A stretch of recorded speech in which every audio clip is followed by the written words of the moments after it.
Kisah Panji Petualang hidup 19 tahun tanpa kantung empedu, kini ditambah idap diabetes. Panji Petualang ternyata sudah tidak punya empedu sejak dirinya duduk di bangku SMP. Itu karena empedu Panji Petualang diangkat setelah rusak akibat peristiwa kecelakaan yang menimpanya.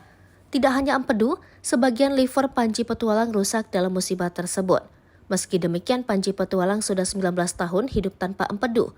Diketahui, Panji Petualang sampai mau meninggal setelah digigit ular kobra peliharaan. Di samping itu, Panji Petualang mengidap diabetes hingga tubuhnya kurus drastis. Di balik itu, ternyata Panji Petualang sudah tidak mempunyai satu organ penting dalam tubuhnya. Presenter program ekstrim Panji Petualang baru-baru ini mengungkap kisah pilu hidupnya. Tak disangka, Panji sudah 19 tahun hidup tanpa kantung empedu dan sebagian liver rusak.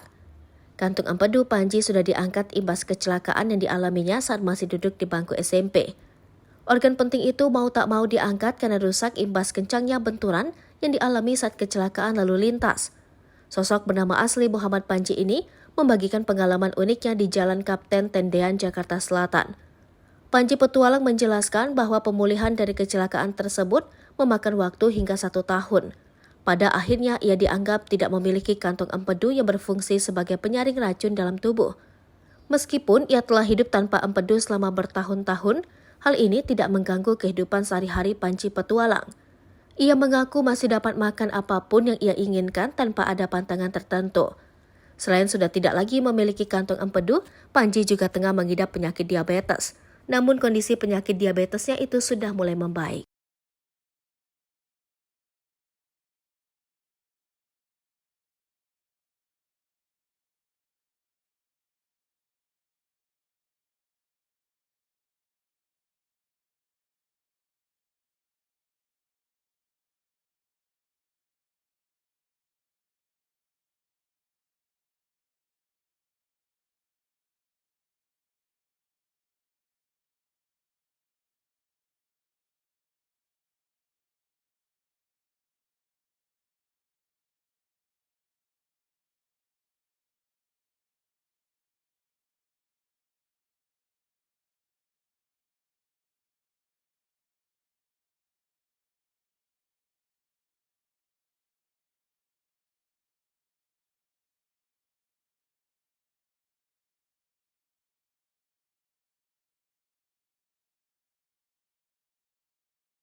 Hai pemirsa Sri Popo TV, jangan lupa komen, like, dan subscribe, serta tonton